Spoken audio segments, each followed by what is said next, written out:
Welcome to the Blanco Wellness Podcast. Thank you for being here. Take one slow breath before we begin and let whatever you are carrying into this moment simply rest for a while.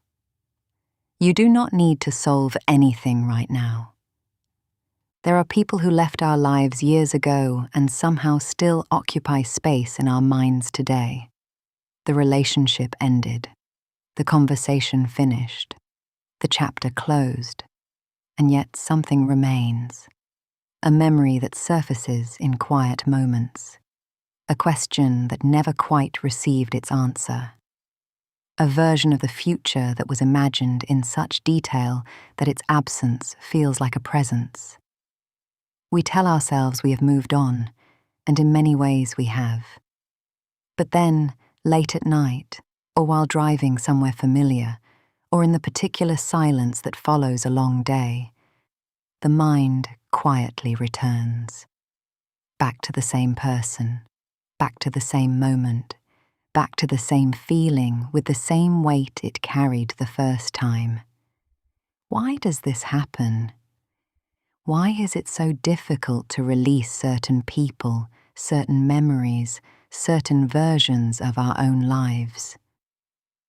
The first answer seems obvious, because they mattered, and that is true. The things we struggle most to release are almost always the things we cared about most. A relationship, a dream, a friendship, a future we spent real time building in our imagination. The difficulty of letting go is, in its own way, a measure of how genuine the caring was. But there is a second reason, less obvious and perhaps more important, and it is this. Most people believe they are holding on to a person, or a circumstance, or an event. What they are often actually holding on to is a story. The story of what could have been, the story of what should have happened, the story of the life that was supposed to unfold from that particular moment and did not. Stories are surprisingly difficult to release because they live in the mind rather than in the world, and the mind can return to them endlessly without the world offering any new information to interrupt the loop. Think about planning a journey for a long time, picturing the destination, imagining how it will feel to arrive there, building a sense of who you will be when you do. Then imagine the road disappearing before you reach it. The grief that follows is not only for the road you travelled, it is for the arrival that was imagined, for the version of yourself that existed inside that anticipated future. Many heartbreaks contain this hidden layer. People think they miss the person, and perhaps they do. But what they sometimes miss most is the future they built around that person. The mornings they expected to share, the ordinary moments they expected to grow into, the version of themselves that existed inside that particular dream. The Buddhist tradition understood this with unusual precision. The Buddha taught that much of human suffering arises not from love itself, but from attachment. And the distinction is worth sitting with carefully because the two feel similar from the inside, but operate in entirely different ways. Love appreciates what is present. Love can hold something fully and still allow it to change, allow it to go, allow it to be what it is rather than what we need it to be. Attachment clings. Attachment says, "This must remain exactly as it is, or I cannot be well." And life rarely agrees to those terms because everything changes. People change, feelings change, circumstances change.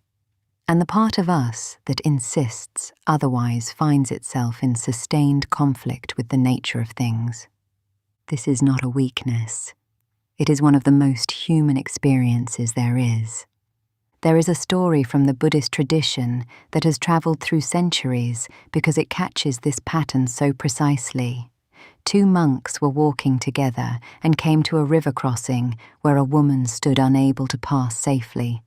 One of the monks helped her cross without hesitation, and then the two continued walking. Hours passed in silence. Then the second monk, clearly wrestling with something, finally spoke. "We have taken vows," he said.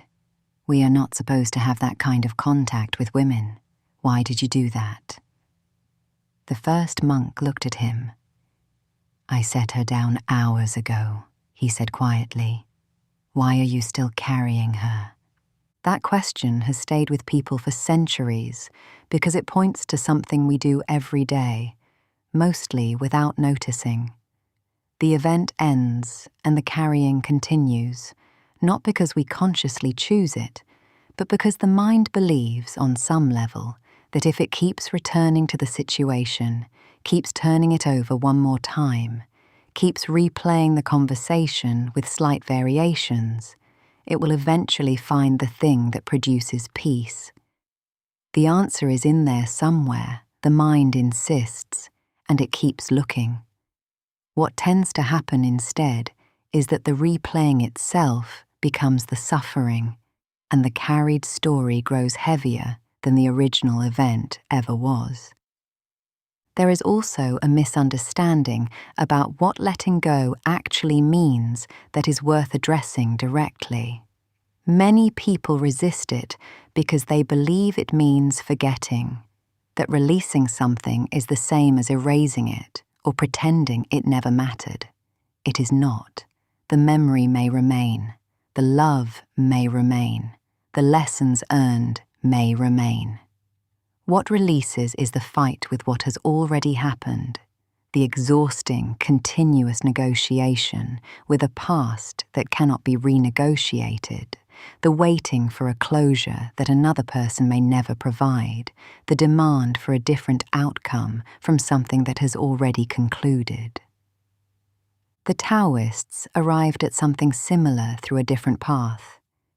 They looked to nature, as they often did, and found in the seasonal cycle a teaching that required no elaboration. In autumn, a tree releases its leaves, not after deliberation, not after extracting maximum value from each one, not after negotiating with the coming cold. It releases them because the next season requires the space. And the tree that released everything last autumn is the one capable of full flowering next spring. What appears to be loss is, from a wider view, preparation. The Tao Te Ching describes this as the way of things, not because release is painless, but because holding on indefinitely works against the natural rhythm of growth and change that everything living participates in.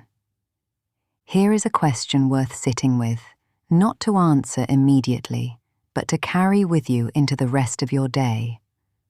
What would change if you stopped trying to solve what has already happened? Not because it did not matter, not because the pain was not real, but simply because it is over, and the energy spent arguing with its ending is energy that cannot be spent on the life still unfolding in front of you. Most people never quite ask this question directly. They continue negotiating with the memory, waiting for an explanation that may never arrive, holding the weight of an old chapter while standing in the middle of a new one. Something becomes available when the grip begins to loosen. The present moment returns, gradually, not all at once. Food tastes like something again. Conversations have room to go somewhere unexpected. Laughter, which may have felt distant, finds its way back. Not because the past disappears, but because attention is no longer entirely consumed by it. The shoulders soften. Something that had been braced for a long time begins, very slowly, to release. Before we close, I want to leave you with something simple. Think of one thing you are still carrying, a person, a conversation, a disappointment, a version of your life that did not happen the way you imagined. You do not need to release it today. You do not need to force anything or arrive at some feeling of resolution by the time this episode ends. Simply notice it. Notice its weight. Notice how long you have been holding it. And remember, gently, without pressure, that you can set it down whenever you're ready. Not because it did not matter, because you have been carrying it long enough. Thank you for being here with me today. Until next time, be well.